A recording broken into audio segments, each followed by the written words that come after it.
Welcome to the Ramayan, Stories of Dharma and Devotion. I'm Sandeep, your storyteller, guiding you through the timeless epic of Valmiki's Ramayan.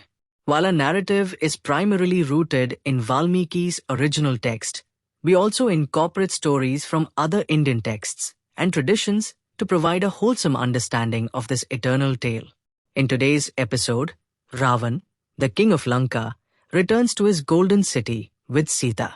As the story unfolds, we delve into the characters of Mandodari, Raavan's queen, and Shurpanakha, his sister, as well as the instructions Raavan gives regarding Sita's captivity. The golden Pushpak Viman soared above the emerald waters of the ocean, gliding towards the island of Lanka. Its golden spires gleamed in the sunlight, and its mighty walls, adorned with jewels, rose high against the backdrop of the sapphire sky. Within the chariot, Sita sat, her face pale but her spirit unbroken. As they approached, Raavan gazed at his city with pride.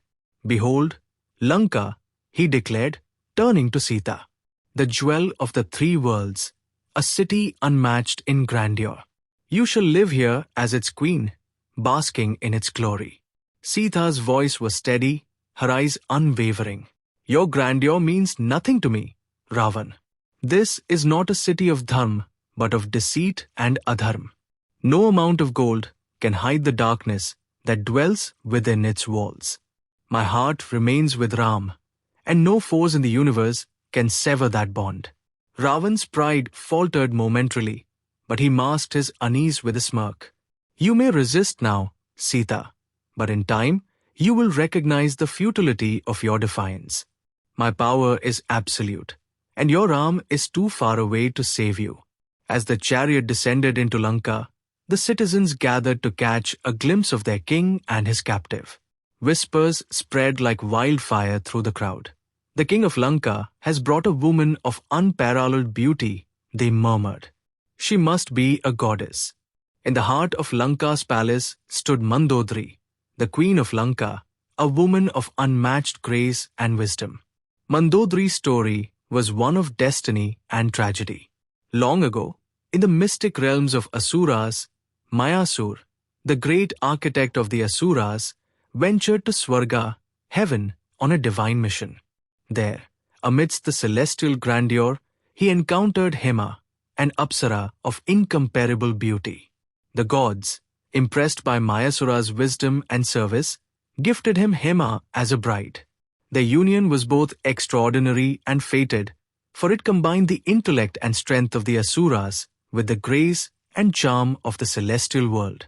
From this divine pairing were born three children, Mayavi, Dundubhi, and their only daughter, Mandodari. While Mayavi and Dundubhi inherited their father's fiery strength, Mandodari embodied a rare blend of her father's wisdom and her mother's ethereal grace. She was intelligent, compassionate, and strikingly beautiful, a jewel among the Asuras. Hema, however, soon felt the call of a celestial home and returned to Swarga, leaving her children in the care of Mayasura. He raised them with discipline and love, ensuring that Mandodari grew up with both a sharp mind and a pure heart. As fate would have it, Raavan, the mighty king of Lanka, crossed paths with Mandodari. On one of his journeys, Raavan visited the house of Mayasura. The moment his eyes fell on Mandodari, he was struck by her unmatched beauty and serene demeanor. She was unlike anyone Raavan had ever seen, wise yet humble, graceful yet strong. Raavan, consumed by admiration and love, approached Mayasura and expressed his desire to marry Mandodari. Though Mayasura knew of Raavan's might and ambition, he also recognized the depth of Raavan's feelings. With Mandodari's consent, the two were married in a grand ceremony, performed with Vedic rites. The union of Raavan and Mandodari was seen as the merging of two powerful lineages, the brilliance of the Asuras and the grandeur of Lanka. But Mandodari's life in Lanka was far from peaceful. She often found herself torn between loyalty to her husband and her unwavering sense of dharma.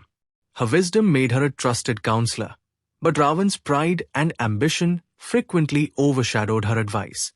As the Pushpak Viman descended onto the palace grounds, Raavan led Sita into his golden palace, its opulence a stark contrast to her simple attire. The halls glittered with jewels, and the scent of incense filled the air. He commanded his servants to prepare a separate chamber for her. As Raavan walked through the palace, he was greeted by Mandodari, his queen. Mandodari, known for her wisdom and grace, had long been a voice of reason in Raavan's life. Her beauty was matched only by her unwavering sense of dharma. Raavan, Mandodari said, her tone laced with concern, "I have heard of your latest conquest. Is it true that you have brought the wife of Ram, the prince of Ayodhya, to Lanka?" Raavan's expression hardened. "Yes, Mandodari. Sita is here, and she shall be mine." Mandodari's eyes filled with sorrow. "My lord, have you forgotten the path of righteousness? Sita is no ordinary woman. She is the wife of a man whose strength and virtue are unmatched. By abducting her, you have invited calamity upon yourself and our kingdom." Raavan scoffed. "You speak as if I am a mere mortal, Mandodari. I am Raavan, the king of Lanka, the conqueror of the three worlds. No man, not even Ram, can stand against me." Mandodari stepped closer, her voice soft but firm. "Power without wisdom leads to destruction, my lord. Even the mightiest are brought low by adharma. Release Sita and seek forgiveness before it is too late." Raavan turned away, his pride unwilling to yield. "Your fears are unfounded, Mandodari. I will deal with Ram when the time comes. For now, ensure that Sita is treated with respect and given all she needs." Mandodari sighed, knowing her words had fallen on deaf ears. "May Lord Shiv guide you, Raavan," she murmured as he left. As Raavan approached the royal chambers, he was met by Shurpanakha. Her disfigured face was partially veiled, but her satisfaction was evident. "Brother," she said, her voice dripping with venom, "you have done what no one else could. You have captured Ram's weakness. Sita's presence here is proof of your invincibility." Raavan nodded. "It is a victory, Shurpanakha, but it is only the beginning.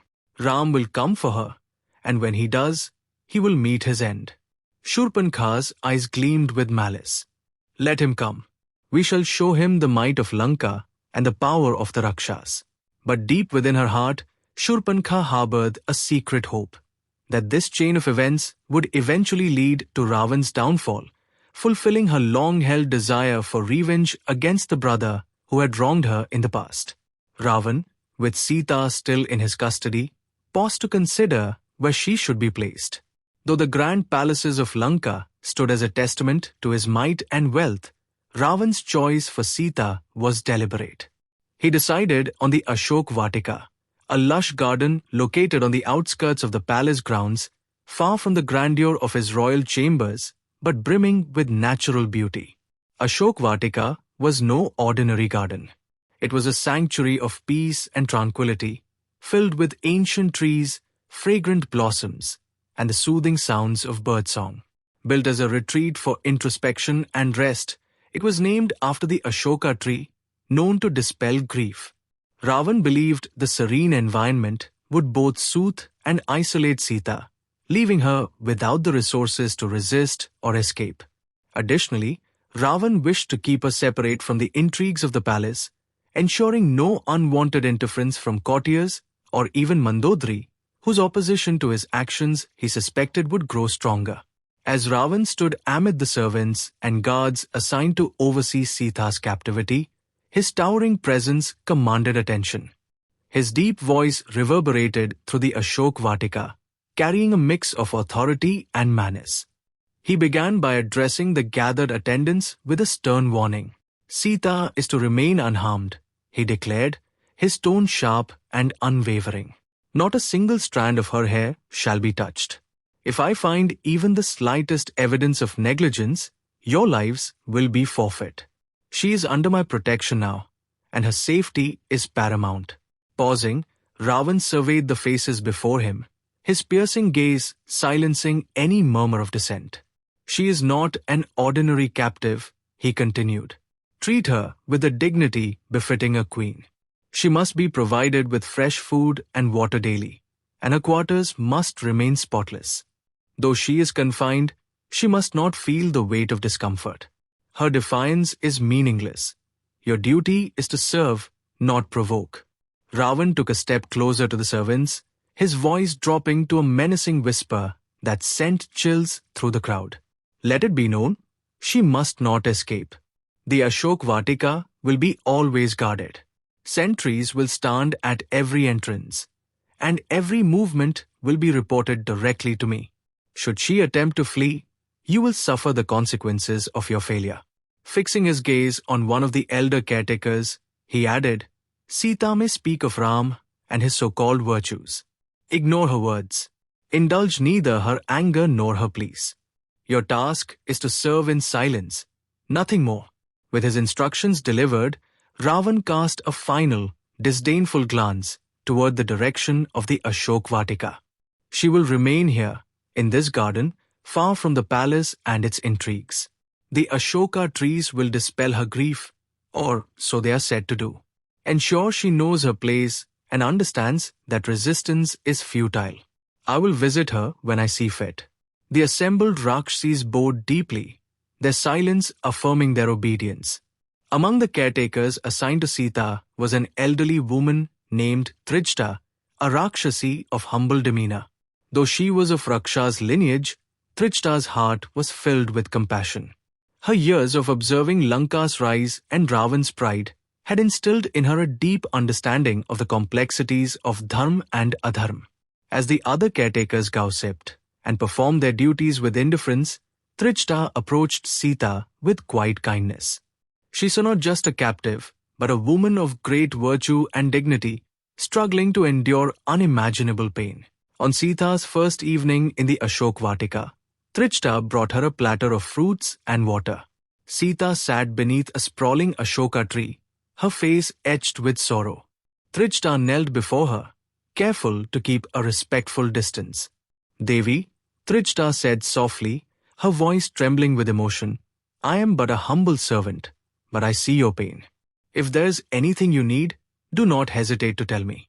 Though I cannot change your fate, I can ease your burden in whatever small way I can. Sita looked up, her eyes filled with a mixture of gratitude and despair. You are kind, Trijata, but what solace can there be in this place? My heart yearns for my Ram, and until he comes for me, I am but a shadow of myself. Trijata bowed her head. I do not doubt your Lord's strength, Devi. I believe he will come. Raavan's pride blinds him, but no fortress is impregnable to the power of dharma. Over the days, Trijata continued her quiet acts of kindness. She would bring Sita the freshest fruits, arrange flowers in her quarters, and even sing soft lullabies on nights when the captive queen's sorrow overwhelmed her. Though she could not openly defy Raavan, her heart silently rebelled against his actions. That night, Mandodari confronted Raavan in his chambers. Raavan, she said, her voice trembling with both anger and sorrow, you have built a kingdom that rivals the heavens, yet your pride blinds you. Sita's abduction will bring no glory, only destruction. Return her to Ram and seek his forgiveness. This is your last chance to choose dharma over adharma. Raavan turned to her, his face a mask of defiance. Mandodari, you are my queen, but do not question my actions. Sita is mine now, and through her, I will break Ram.